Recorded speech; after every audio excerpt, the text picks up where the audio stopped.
जिल्हा परिषदेचे बांधकाम समितीचे माजी सभापती सन्माननीय पहिलवान मंगलदाजी बांदल साहेब, कैलासवासी पितृतुल्य आदरणीय बबनरावजी टेमकर साहेब, त्याचप्रमाणे कैलासवासी मातृतुल्य हिराबाई भोर यांच्या दशक्रिया विधीनिमित्त जमलेले सर्व दुःखांकित जनसमुदाय, बंधू आणि भगिनींनो, विधिवत कार्यक्रम सुरू आहे. महाराजांनी आपली प्रवचनरूपी सेवा समर्पित केली. सेवा समर्पित करत असताना त्यांनी माणसाने कसं जगावं, खरं तर येता येता आम्ही ऐकत आलो काय महाराज बोलतायत. शेवटची वाक्य त्यांची चांगली होती की माणसाने आईवडिलांची सेवा करावी, चांगल्या पद्धतीचं जीवन जगावं, समाजाशी प्रामाणिकपणे वागावं, संप्रदायाचा समाजामध्ये जे बोल आहे त्याप्रमाणे वागावं, अशा पद्धतीचं जीवन जगावं हे महाराजांनी सांगितलं. जुनी माणसं हे हाताने काम, मुखाने नाम, अंतःकरणामध्ये राम, अशा पद्धतीचं जीवन जगायचे. आणि खरोखर जुन्या माणसांचा आपण सर्वांचा जर इतिहास पाहिला, फार समाधानी माणसं असायची. सहजच त्या ठिकाणी एका कवीने फार सुंदर वर्णन केले पहा. राजा सजी महाली सौखे कधी मिळाली, ती सर्व प्राप्त झाली या झोपडीत माझ्या. येता तरी सुखे या, जाता तरी सुखे जा, कोणावरी न बोजा या झोपडीत माझ्या. सजलेल्या महालामध्ये राजा सुखी असेल असं नाहीच, परंतु ती सर्व प्राप्त होतं ते माझ्या झोपडीमध्ये होतं. ही जुनी माणसं ही खऱ्या अर्थाने किंवा शेजारच्याचं चांगलं झालं पाहिजे ही भावना जी आहे ना, ही खरं माणसाकडून शिकण्यासारखी आहे. आणि म्हणून प्रत्येकाने टेमकर कुटुंबाच्या बाबतीत सांगितलं, गाड्याचा नाद, शेतीचा नाद असणारी ही शेतकरी कुटुंबातली माणसं. सुरेश भाऊंचा, बंधूंचा विषय सांगितला, प्रज्ञाताईंचा सांगितला. सुरेश भाऊंना तुम्ही सगळ्या मायबापांनी दिलेली संधी असेल त्या संधीचं त्यांनी जिल्हा परिषदेच्या माध्यमातून, जागर संघटनेच्या माध्यमातून जिथं जिथं संधी मिळेल तिथं तिथं त्या ठिकाणी ती संधी लोकांच्या उपयुक्त असावी, अशा पद्धतीचा एक हरहुन्नरी कार्यकर्ता या जिल्ह्यामध्ये 13 तालुक्यामध्ये जर आवर्जून कुणाचं प्रायोजक तत्वावर नाव घ्यायचं असेल तर सुरेश भाऊंचं. अगदी तरुण काळामध्ये तुम्ही सगळ्यांनी संधी दिली आणि संधी दिल्याच्या नंतर सर्वसामान्य माणसाला ताकद देण्याचं काम त्या ठिकाणी सुरेश भाऊंनी केलं. जागर संघटनेच्या माध्यमातून संपूर्ण राज्यभर त्यांनी काम केलं. खरं तर त्यांचं आंदोलन डी.के. वळसे पाटलांनी सांगितलं की चावलेल्या सापाला जर लस मिळत नसेल तर त्या लसीवरची बंदोबस्त कसा करावा, हे खरं प्रायोगिक तत्वावरचा विषय आहे. त्यांनी सांगितलं की DHच्या केबिनमध्ये साप सोडून दिला. आता साप सोडणारी माणसं आपल्याला माहिती आहे कुठं सोडतात ते, पण सुरेश भाऊंनी चांगल्यासाठी साप सोडला, हे फार महत्त्वाचं आहे.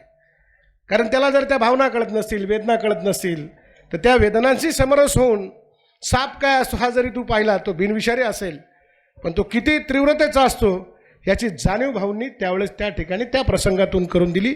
ही खरी लोकशाहीतली त्या ठिकाणी न ऐकणाऱ्या माणसांच्या, मदमस्त झालेल्या माणसांना शिकवण्याची एक शिकवण होती, ती भाऊंनी त्यावेळेस खऱ्या अर्थाने करून दिली. अशी प्रत्येक गोष्ट या ठिकाणी आपण आवर्जून पाहिलेली आहे. राजाराम बानखेले प्राध्यापक उठले, त्यांनी अविनाश राहण्यांच्याबद्दल बोलताना त्यांचा कंठ दाटून आला. अरे पुसणारा असेल कुणी तर डोळे भरून व्यर्थ आहे, आणि कुणाचे डोळेच भरणार नसतील तर मरणसुद्धा व्यर्थ आहे. कुणीतरी कुणासाठी रडावं, एखाद्या संघटनेमध्ये काम केल्याच्या नंतर जी भावना असते, जे प्रेम असतं, जी आपुलकी असते, ती आपुलकी आज आपल्याला खऱ्या अर्थाने प्राध्यापकांच्या माध्यमातून आपल्याला पाहायला मिळेल. आता आपण सगळ्या गोष्टींनी सगळ्यांनी जयसिंगराव बोलले. जयसिंगरावांच्या नंतर अनेकांनी सांगितलं की बाबा ही जी व्यासपीठ आहे, ह्या व्यासपीठावर एक वेगळ्या पद्धतीने आपण बोललं पाहिजे. ही वस्तुस्थिती आहे. परंतु आपल्या जीवनामध्ये आपण काय करताय, शिवसेनेच्या बाबतीत सगळीच मंडळी बोलली की आता काय झालंय, कसं झालंय. पण ज्यावेळेस प्राध्यापक राजाराम बानखेले रडले ना, त्याच्यामध्ये कार्यकर्त्याच्या बद्दल किती आस्था असते ना, हे खरं आपण जाणून घेतलं पाहिजे. नेते उद्या कसं वागतात ते जाऊ देत, फोनने तुमचं सांत्वनही करतील, पण आज राजेंद्र बानखेले जर इथे येऊन त्या ठिकाणी राहण्यांसाठी रडत असेल ह्याच्या पलीकडचं मला वाटत नाही काय असू शकतं. आणि म्हणून आपल्या आयुष्यामध्ये जसं भाऊंनी सांगितलं, शिवसेनेचा इतिहास वामनराव माडकांचा पहिला आमदार या राज्याला झाला. छत्रपतींनी स्वरूप घेऊन त्या ठिकाणी छत्रपतींना मानून ज्या प्रबोधन ठाकरेंच्या कुंचल्यातून ज्या साध्या 40 आणि 50 किलो वजन असणाऱ्या त्या बाळासाहेब ठाकरेंनी भगवा फडकवण्याचं जे स्वप्न स्वतःच्या अंगीकारलं होतं, त्या बाळासाहेबांना पहिला वामनराव माडकांसारखा आमदार झाला. आणि बघता बघता त्यांच्या असणाऱ्या मनामध्ये असणाऱ्या जे फुलारे होते ते त्या ठिकाणी त्यांच्या रूपाने फुटत गेले. हा म्हणता त्या ठिकाणी हा देशामध्ये त्यांनी एक वेगळा झंझावत उभा केला. त्याला माणसाने नेहमी सॅल्यूट केलं पाहिजे की छत्रपतींच्या नावाने उभी केलेली ही संघटना आज कार्यरत आहे. कोण कुठं गेलं जाऊ द्या. या ठिकाणी राजकीय प्रवासात खरं बोलण्याची गरज नाही. पण जयसिंगराव म्हणल्याप्रमाणे की सगळी शकलं झालेली आहेत. पण काही माणसं अशी आहेत पोटात गेलं ते दुखायचं नाही, डोळ्यात गेलं तर खुपायचं नाही, आणि करणीला तर चुकायचं नाही, अशी जुनी माणसांची म्हणे. मला माहीत नाही, पण जुनी माणसं अशी म्हणतात. पण आपल्या आयुष्यामध्ये आपण एक ठरवलं पाहिजे की ही जुनी माणसं ज्या पद्धतीने वागली ना, त्या पद्धतीने कधीतरी आपण त्यांचं अनुकरण करावं, हे अत्यंत महत्त्वाचं आहे. आणि म्हणून आज ही जी संधी चाललेली आहे, याच्या पलीकडे आता मी जाणार नाही. कोण निष्ठेच्या गप्पा मारतंय, कोण म्हणतो माझीच निष्ठा, ही माझीच निष्ठा, तो म्हणतो माझी निष्ठा. ज्याचं त्याचं त्या ठिकाणी फक्त ज्याला त्याला टार्गेट आहे की मला तिकडं जायचे, मला आमदार व्हायचे, मला खासदार व्हायचे, ज्याला त्याला स्वप्न पडलं जातं. जो तो नुसता म्हणतो तो ना तो बदनाम आहे, मीच खरा सच्चा आहे, तो ना तो खराच बदनाम आहे, माझ्यासारखा माणूसच नाही, मी शेतकऱ्याचा मुलगा आहे. अरे सगळीच शेतकऱ्याची आहेत. कधीतरी तुम्ही विचार करा या समाज रचनेमध्ये. आणि म्हणून सुरेश भाऊंसारखा कार्यकर्ता पाहिलं की समाधान वाटतं. कुठं आहे त्याच्यापेक्षा आज अरविंद सावंतांपासून जेवढ्या सहकार्य मंडळींनी त्यांना सांगितलं, धनराज पिल्ल्यांचा उल्लेख इथं केला गेला, मी येताना ऐकलं. पण धनराज पिल्ल्यांचा त्यांचे जरी सहकार्य असले तर हॉकीचे जादूगार ध्यानचंद असेच त्या ठिकाणी 1934, 36, 38 ऑलिम्पिक भरलं.